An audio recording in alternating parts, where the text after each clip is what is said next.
el Evangelio de Marcos lleva el nombre de Marcos, pero en realidad, por lo que sabemos, en realidad el autor en los evangelios, hasta el siglo II, no llevaba un título, ¿no? No se llevaba así como lo conocemos hoy del Evangelio según Marcos, sino que fue a partir del siglo II que ya con la aparición de diferentes textos, de diferentes lecturas, se empezó a poner como este sello de este lo escribió tal persona, y entonces lo ponen pensando en Juan Marcos, o eso es lo que se cree, que es Juan Marcos el que está escribiendo, y que este hombre escuchó la enseñanza de Pedro. De hecho, en el Evangelio de Marcos encontramos una narrativa muy particular. En esta narrativa también vamos a encontrar cuando Jesús está en Getsemaní,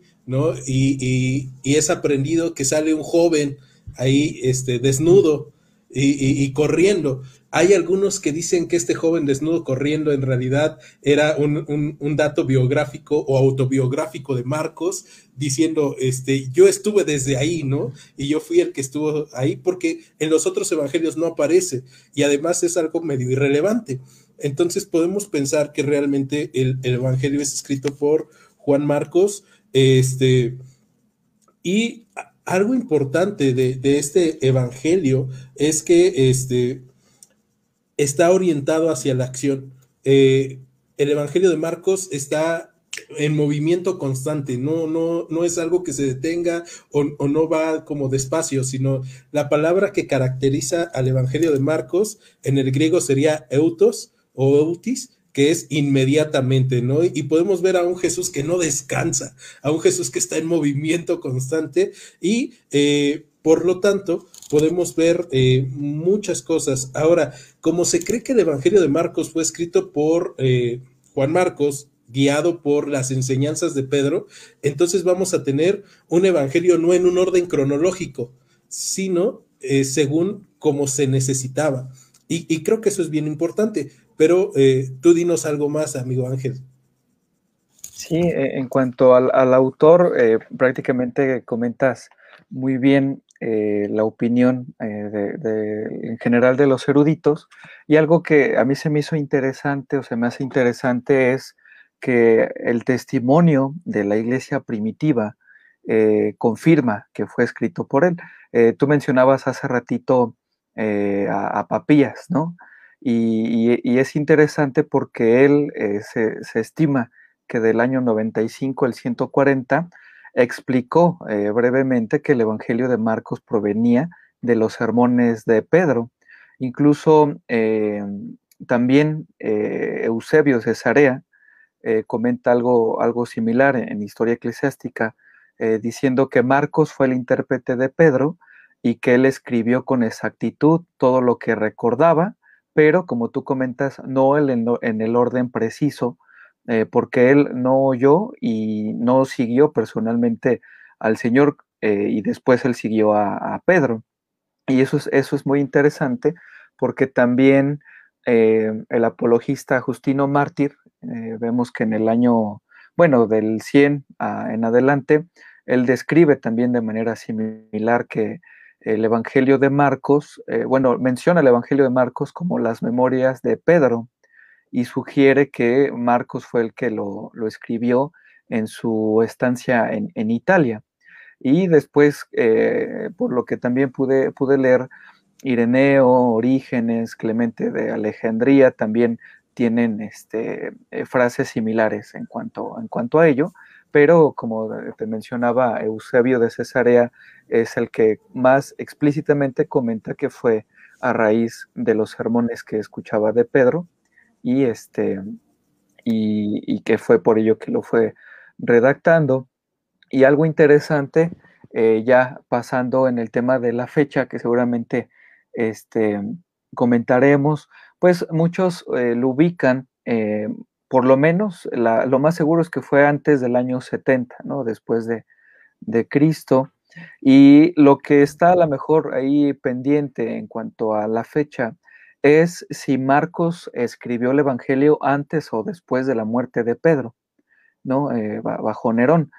Si algunos comentan que fue antes, otros comentan que fue después, pero lo que podemos ver es que ya para esta época Marcos estaba dirigiendo una audiencia meramente judía, Gentil. perdón, gentil, lo cual revela un poquito el interés por el cual lo estaba escribiendo, pero en cuanto a la fecha, tú qué podrías mencionar de este evangelio? Las fechas de los evangelios son bastante difíciles de definir. De hecho, yo creo que fue con lo que nos hemos estado encontrando. De hecho, este evangelio se puede fechar de entre los años 40 hasta los años 60, 65 más o menos, y no podemos saber la fecha exacta. ¿Por qué no podemos saber la fecha exacta? Como vimos en la crítica, junto con el Evangelio Q, es una de las primeras fuentes, entonces no podemos saber bien. Tenemos las cartas de Pablo y después tenemos el Evangelio de Marcos y la fuente Q, y no podemos saber perfectamente la fecha, pero no puede rebasar el año 65, porque ya estamos hablando de la persecución, ya estamos hablando de cuando Jerusalén cae. Entonces, necesitamos pensar entre el 40 y el 65. Ahora, algo importante también dentro del Evangelio de Marcos es pensar en para qué fue escrito o cuál es el mensaje del Evangelio de Marcos.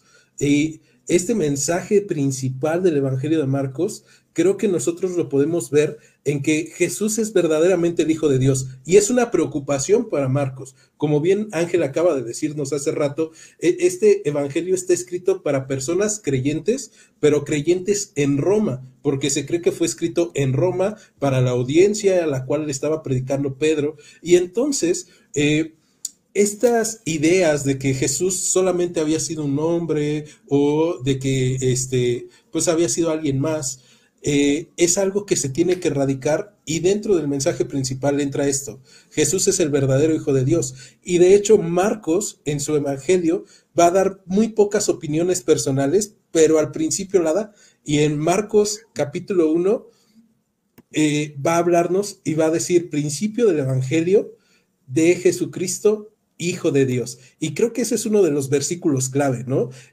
Hablar de que era el principio del Evangelio del Hijo de Dios, no era de cualquier cosa, ¿no? Pensando en Roma, en donde al César se le conocía como Dios, en donde entonces está hablando ahora de otro Dios y de un Dios poderoso, y está hablando del Evangelio de Cristo. Tanto así que el otro versículo clave que nosotros podemos ver está en Marcos capítulo 15, y en el versículo 39 va a pasar algo extraordinario. Cuando el centurión que estaba frente a Jesús y está siendo crucificado Cristo, y en eso viene oscuridad y se rasga el velo y tiembla, este hombre va a exclamar, verdaderamente este hombre era el Hijo de Dios. Entonces, aún los soldados, aún alguien que no era parte del pueblo de Dios puede ver al Hijo de Dios, y creo que es parte del mensaje principal del Evangelio de Marcos. Pero, ¿tú cómo verías este mensaje? ¿Qué es lo que tú puedes pensar sobre si crees que haya sido escrito en Roma este Evangelio? No sé, ¿qué puedes decirnos, Ángel? Sí, un dato interesante que no mencioné hace ratito en cuanto a la fecha es que definitivamente fue escrito antes del año 70, bueno, la destrucción del templo, ya que desde luego fue un suceso muy importante, y a partir de ahí podemos ver que, a diferencia de Mateo, que se dirige a una audiencia meramente judía, o el del Evangelio de Lucas, que fue redactado para un individuo específico, Marcos escribe precisamente para gentiles, y lo más probable es que gentiles que se encontraban en Roma. Y algo interesante, como tú comentas, es cuando conociendo la audiencia de este evangelio, desde luego el objetivo principal y lo importante, cómo inicia este evangelio, es dar a conocer el evangelio de Jesucristo como el Hijo de Dios, ¿no? Bien interesante lo que comentaste precisamente de ese término, ¿no? que era bien importante en aquella época por toda eh, bueno, toda la gran estima en que tenían, ¿no? Al César, el tributo que se le brindaba, ¿no? De diferentes maneras, y al mencionar Marcos a Jesús como el Hijo de Dios, completamente era una cuestión muy importante y nueva para aquellos que lo estaban escuchando. Y sí, concuerdo en que el tema principal del Evangelio de Marcos es dar a conocer a Jesús como el Cristo y como el Hijo de Dios, y de esta manera vemos que aquellos judíos que tenían algo de conocimiento en cuanto al Hijo de Dios, referente, por ejemplo, a los salmos, a cómo será la ceremonia, ¿no? De entronización en aquella época los reyes, que se llamaba Hijo de Dios, pues también Marcos hace una referencia muy especial hacia ello, ¿no? Aquel era el rey de los judíos, era el rey prometido, y por parte de los gentiles, pues era aquel que tenía pues prácticamente toda la autoridad, ¿no? Delegada por Dios para gobernar. Y también por ello mismo vemos que la audiencia a la cual está dirigida nos da mucha luz para saber cuál es el mensaje principal de Marcos. Como tú mencionabas también, Marcos utiliza muchas aclaraciones de fiestas judías, de términos judíos, porque seguramente aquellos que estaban escuchando no conocían de manera concreta estas costumbres judías, y más bien utiliza incluso palabras arameas, ¿no? Que se utilizaban en Roma. Y es por ello que yo consideré que un pasaje clave, además de, por supuesto, cómo inicia el Evangelio, es Marcos 8:29, cuando Pedro hace aquella declaración, cuando Jesús le pregunta, ¿quién decéis ustedes que soy? Y Pablo responde, tú eres el Cristo. Algo central, creo yo, en el Evangelio, un pasaje clave, en conjunto con el inicio y con el final, ¿no? Con el centurión. Pero no sé tú, Alfonso, en cuanto al versículo clave, ¿tú cuál consideras que sean esenciales? Creo que son los que vienen acá. Yo considero que los tres están bien. Y Sí, es que no podemos como menospreciar. De hecho, sigue una línea de seguimiento, ¿no? sí, Inicio, vemos a los discípulos después de tantas preguntas que tenían sobre quién es Jesús, respondiéndose por fin, ¿no? Porque podemos ver a un Jesús siendo revelado. Es interesante, el Evangelio de Marcos no comienza con el nacimiento de Jesús, comienza ya en la acción, como hace rato lo decía. Y entonces, en medio de toda esta acción, los discípulos, al igual que toda la gente en Galilea, se está preguntando quién es Jesús. Y entonces, a los discípulos estarse preguntando, debe de haber un momento en donde ellos puedan tener una certeza. La certeza viene en la declaración de Pedro, ¿no? claro. Tú eres Jesús, el Hijo de Dios. Y después vemos que no solamente es el Señor o el Hijo de Dios o el Señor, el Salvador del pueblo judío, sino que va también con aquellos que no son del pueblo, como por ejemplo este centurión, ¿no? Que está viendo la revelación de la gloria del Hijo de Dios y del amor de Dios y del sacrificio que está dispuesto a hacer por el hombre en Cristo en la cruz. Entonces se me hace esto bien tremendo. Ahora, algo que creo que también con lo cual podemos ir cerrando el Evangelio de Marcos y que vamos a entrar a un terreno así medio pesado, Ujú. es el final del Evangelio de Marcos. ¿Y por qué algo medio pesado? Porque cuando vemos el fin del Evangelio de Marcos, lo que vamos a encontrarnos es que en la crítica textual encontramos que hay dos tipos de finales. No está el final que nosotros creemos, ¿no? El final del Evangelio de Marcos acaba en el capítulo 16, sí, pero hasta el versículo 8. Y creo que eso es bien importante, porque en las nuevas Biblias o en las Biblias más recientes, en especial, sí, en las Biblias más recientes, es interesante que en las Biblias protestantes más antiguas no venga, pero en las más recientes, si traen un aparato crítico, comúnmente a partir del verso 9 ya te van a decir que estos versos son añadidos. Ahora, estos versículos hasta donde acaba, es interesante ver cómo acaba el Evangelio de Marcos. De hecho, déjenme ir al capítulo 16, verso 8, porque acaba de una forma así como muy abrupta, así como empieza, y dice que las mujeres se fueron huyendo del sepulcro porque les había tomado temblor y espanto, ni decían nada a nadie porque tenían miedo, ¿no? Entonces se acaba en esta parte en donde las mujeres ven a un joven sentado, vestido de ropas blancas, y les pregunta si están buscando a Jesús y les dicen, no, no está, y ellas salen corriendo llenas de espanto otra vez, con un montón de dudas, pero dentro del mismo Evangelio de Marcos ya se había hablado de esto, Jesús ya les había hablado, y entonces termina así con este final abrupto que tú quisieras tener otro final, y dices, no, no, no inventes, y podemos pensar que hubo alguien que dijo, sí, no, no puede acabar así, y entonces le añadió una parte. Esa es una de las teorías. Otra teoría es que cuando Marcos estaba escribiendo, de repente, por la edad o por alguna situación, muere y termina sin escribir el final del Evangelio. Otra teoría nos dice que pues Marcos ahí se quedó, ¿no? O sea, Marcos ya no quiso meterle más. Para él eso era lo perfecto, por lo que iba a venir más adelante.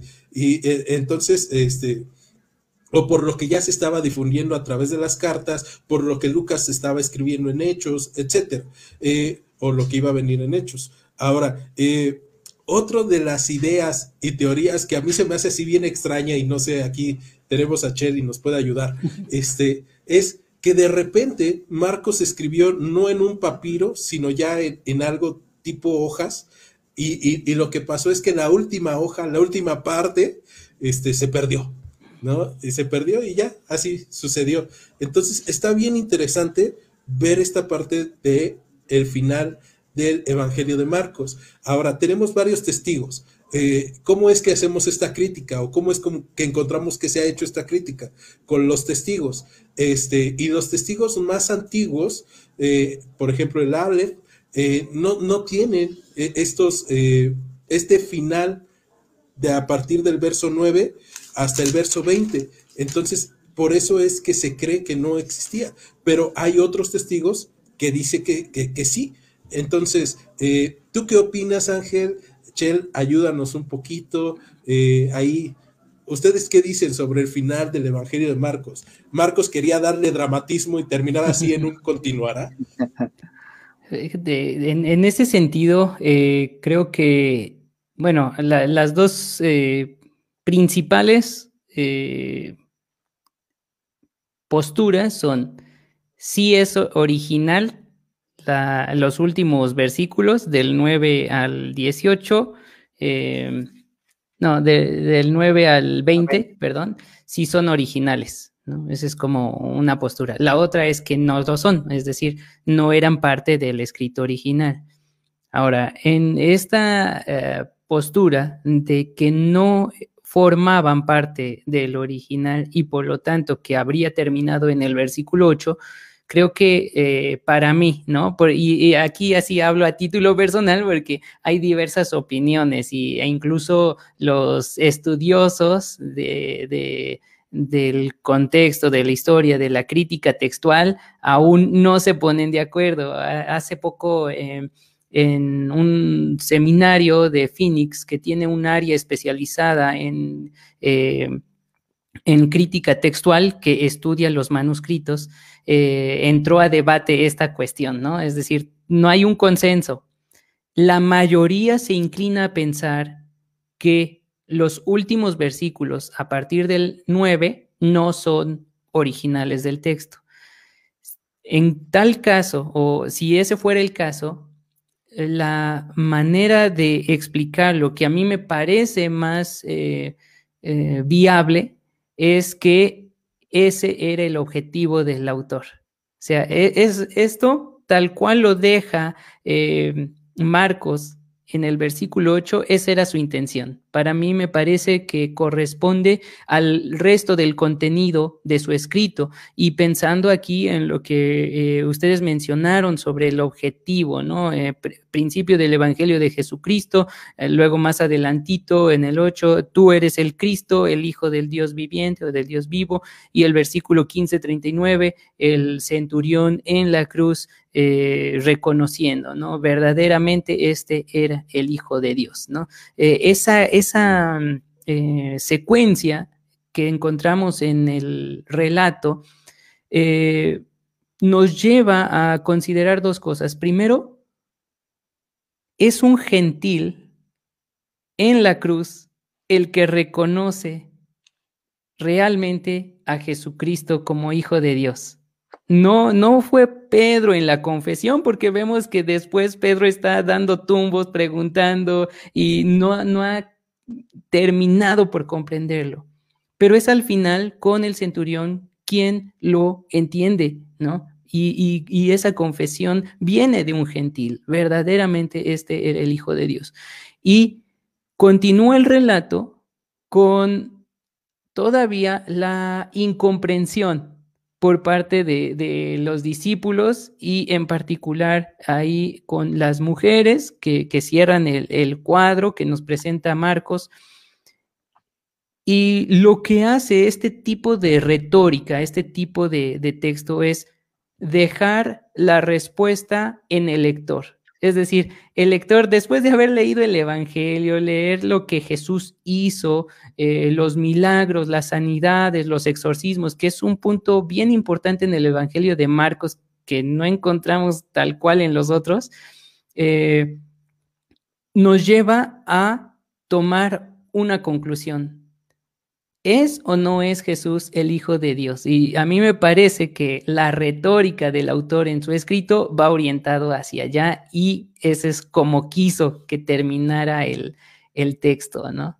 Pero como les comentaba, hay diferentes posturas.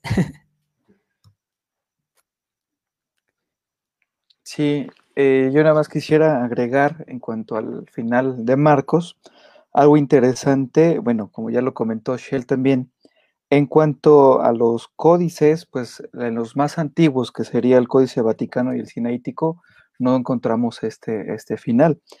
Sin embargo, lo vemos también, ya que Eusebio de Cesarea tampoco lo incluye en su relato. Entonces es una prueba algo, bueno, obviamente una prueba fuerte, y ya posteriormente, a partir del siglo II, lo encontramos ya este final en Tasiano y en Ireneo. Entonces algo interesante que ya para el siglo II ya se había escrito este final, que como tú comentaste puede caber la posibilidad de que ante tal final tan abrupto, ¿no? Y breve, se quiso añadir este pasaje. Y algo interesante que nada más por último quería mencionar sobre Marcos es cómo muy interesante va marcando muy bien y va dejando en claro la doble naturaleza de Cristo. Por un lado, en repetidas ocasiones hace alusiones a la humanidad de Jesús en cuanto a que comía, tenía hambre, tocaba a las personas, se entristecía, se indignaba, se cansaba, poseía un cuerpo, un espíritu también, e incluso pues menciona contundentemente su muerte, pero al mismo tiempo muestra de diferentes maneras o describe de diferentes maneras su divinidad, ¿no? Por ejemplo, así como es el Hijo del Hombre, también repetidas ocasiones comenta es el Hijo de Dios, ¿no? También muestra que tenía dominio supremo sobre las enfermedades, los demonios y por supuesto incluso de la muerte, ¿no? Con su resurrección. Entonces, muy interesante cómo ante esta audiencia, pues de diferentes maneras hace ver que Jesús era verdaderamente humano, verdaderamente divino, y desde luego, ¿no? Con este final describiendo a Jesús que él era el Cristo, el Hijo de Dios. Aquí tengo unas preguntas que ya nos envían y comentarios Silvia escribe: qué maravilloso propósito tiene este evangelio, escrito para la iglesia, dejando en claro y firme que Cristo Jesús es el Hijo de Dios. Una pregunta que nos envía Jessica: ¿este mensaje principal retaba al Imperio Romano y daba más esperanza a los judíos? Yo creo que no tanto retar, ¿no? Pero sí de esperanza, sí de esperanza. Alfonso, ibas a comentar algo. Sí, exactamente eso. No es tanto un reto al imperio, no es como levántate en contra de César y el puño arriba, sino es tú tendrás persecución. De hecho, en el Evangelio de Marcos vemos mucho eso. A un Jesús hablando sobre que habrá persecuciones y de que necesitamos negarnos a nosotros mismos. En el mismo Evangelio, en el capítulo 8, nuestro Señor Jesús dice: si alguno quiere ser mi discípulo, niéguese a sí mismo, tome su cruz y sígame. Y el Evangelio de Marcos nos habla mucho del discipulado, del seguimiento, del sufrimiento, y creo que es bien importante si estamos pensando que el Evangelio fue escrito para una audiencia en Roma y que en Roma iba a comenzar la persecución de una forma tan grave. Entonces, es más un Evangelio de esperanza. No es un evangelio que busque retar al imperio, no, es el evangelio de la esperanza, en donde no te preocupes, vas a pasar aflicción, vas a pasar dolor, es más, tú mismo vas a querer claudicar, pero niégate a ti mismo, toma tu cruz, sígueme, vale la pena, donde yo estoy, has de estar tú conmigo, ¿no? Y entonces creo que es ese mensaje de esperanza, eso quería decir. Y también agrego allí que no necesariamente pues sí, en un sentido estricto era a judíos solamente, ¿no? Sino que era una comunidad helenizada. Podría haber judíos, pero por lo que vemos, por los términos que mencionaba Ángel, podrían ser quizás sí judíos, pero más gentiles que judíos, y helenos, ¿no? Es decir, con la cultura griega. De hecho, vemos en el texto de Marcos que utiliza varios términos en latín, ¿no? Que no encontramos en los otros evangelios. Entonces eso nos orienta a considerar hacia quién iba dirigida la carta. Elvia nos pregunta: ¿por qué es versículo clave el 8:9? Ahí fue mi culpa, yo me equivoqué en el número, pero Ángel, tú lo tienes correcto. Si puedes repetir el versículo clave que compartías. Sí, sería Marcos capítulo 8, versículo 29. 8:29, sí, es error de dedo. Error de dedo, sí, el 29. Lo leo por aquí para no errar, que es la confesión de Pedro, ¿no? ¿Y ustedes quién dicen que soy yo? Tú eres el Cristo, afirmó Pedro. Es la versión internacional la que leí. Y luego otra pregunta que también tenemos aquí es: ¿qué o quién determina que un versículo sea clave o no? ¿Por el tema central del Evangelio es correcto? Sí, el mismo Evangelio, la temática nos puede ir guiando a establecer algunos versículos que son distintivos, ¿no? del texto, el mismo mensaje. De hecho, como veíamos, noten que los tres versículos mencionados tienen en su centro la noción de Jesús como Hijo de Dios, ¿no? Y algo bien interesante que no habíamos comentado y ahorita lo recordé, es la cuestión del secreto mesiánico. Es un tema del Evangelio de Marcos, se le llama así a la estructura que encontramos, porque en los primeros capítulos del Evangelio, Jesús siempre está ordenando o rechazando que se le designe como Hijo de Dios, ¿no? Como Mesías, como el Cristo. Él siempre, si alguno lo revelaba, le pedía que guardara silencio, que no lo comentara nadie. A los demonios los manda a callar, ¿no? Es algo bien distintivo del Evangelio, que precisamente recorre todo el Evangelio hasta el final con el desenlace en la expresión, en la confesión del centurión, y que nos deja a nosotros con esa pues sí, la responsabilidad de responder si sí o si no es, ¿no? Deja al lector en esa postura.